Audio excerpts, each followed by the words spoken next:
The first child died before sunrise. There was no ceremony, no gravestone, no time to mourn. The family dug a small grave beside the frozen road. The soldiers were already moving. The mother looked back one final time. Then she kept walking. This was the Trail of Tears. Before we continue, if documentaries like this matter to you, take a second to subscribe. Every week we uncover the stories history often leaves in the shadows, not to rewrite the past, but to better understand it. Your support helps us keep bringing these stories to life with the depth and respect they deserve. Now, let's continue.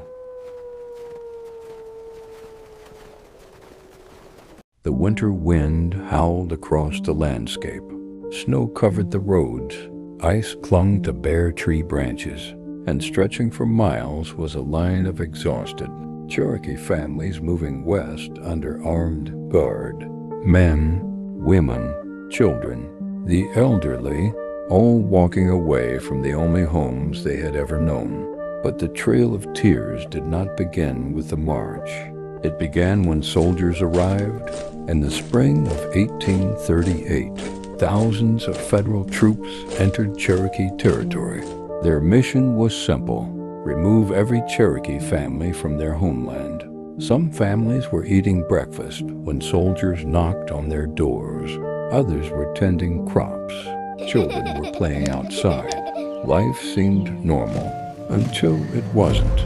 Armed troops entered communities and ordered families to leave immediately. Many were given only minutes to gather their belongings. Whatever couldn't be carried had to be abandoned. Homes, livestock, family heirlooms, fields, churches, schools, everything. Some people left doors unlocked, believing they would return. They never did. Elders stood silently, watching the homes they had built disappear behind them. Parents tried to comfort frightened children. Many didn't know where they were going, only that they were leaving. And then came the stockades, temporary detention camps built to hold thousands of Cherokee people before removal. Conditions quickly became unbearable. The camps were overcrowded. Disease spread rapidly. Food was limited.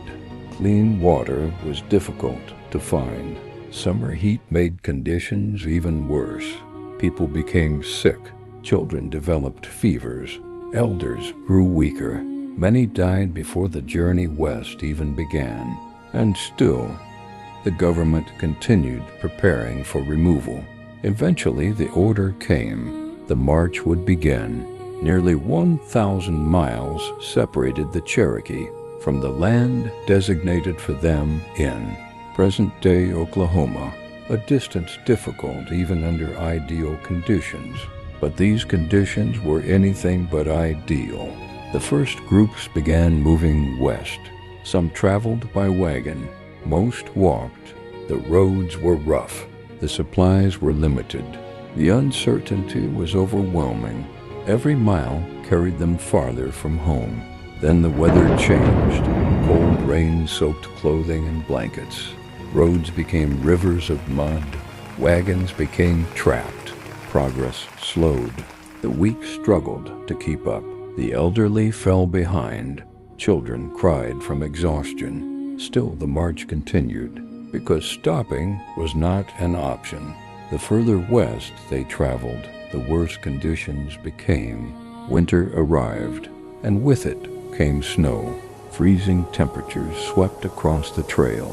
Families wrapped themselves in whatever blankets they had managed to bring. Many had none. Food became increasingly scarce. Some families survived on tiny portions. Others had almost nothing. Hunger became a constant companion. Every morning began with the same question: who would survive another day? Disease followed closely behind. Dysentery, pneumonia, exposure. Illness spread rapidly among exhausted travelers. The combination of hunger, cold, and sickness proved devastating. People collapsed beside the road. Some never got back up. Parents watched children grow weaker with each passing day. Children watched parents disappear into illness. Families who had survived together for generations were torn apart by the journey. The dead could not always be buried properly. Sometimes there was no time. Sometimes the ground was frozen solid.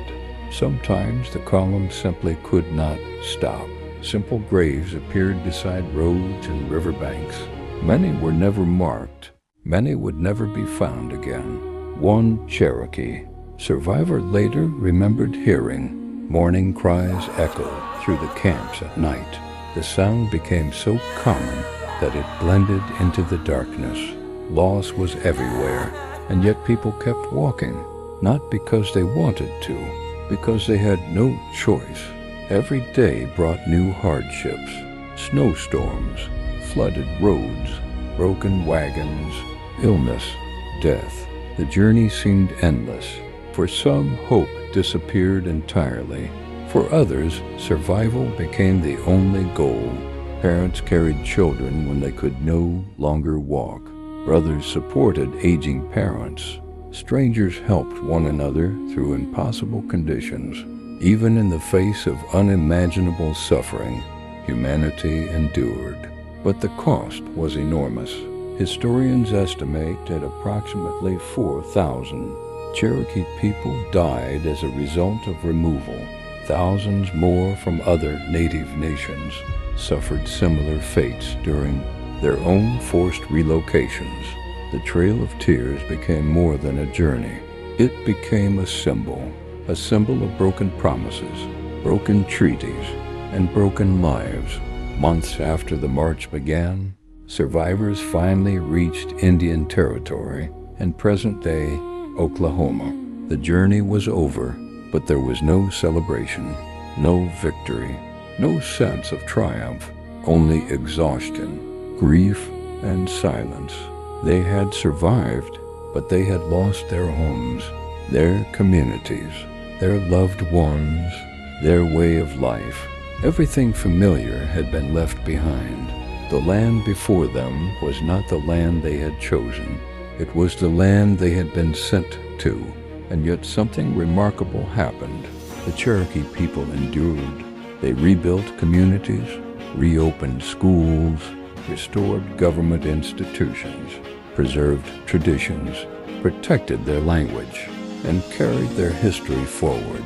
The goal of removal had been to erase native nations from the American South, but it did not erase the Cherokee people. They survived, and today, the Cherokee Nation remains one of the largest native nations in the United States. The Trail of Tears is remembered not simply because of the deaths, but because it revealed something deeper, a nation that promised protection, a government that signed treaties, and a people who trusted those promises, only to watch them disappear. The journey ended in Oklahoma, but for the Cherokee people, the Trail of Tears never truly ended. It lives on in memory, in history, in families, and in the scars left behind by a nation that chose expansion over its promises. Because some roads end and some roads echo through generations, the Trail of Tears was one of them.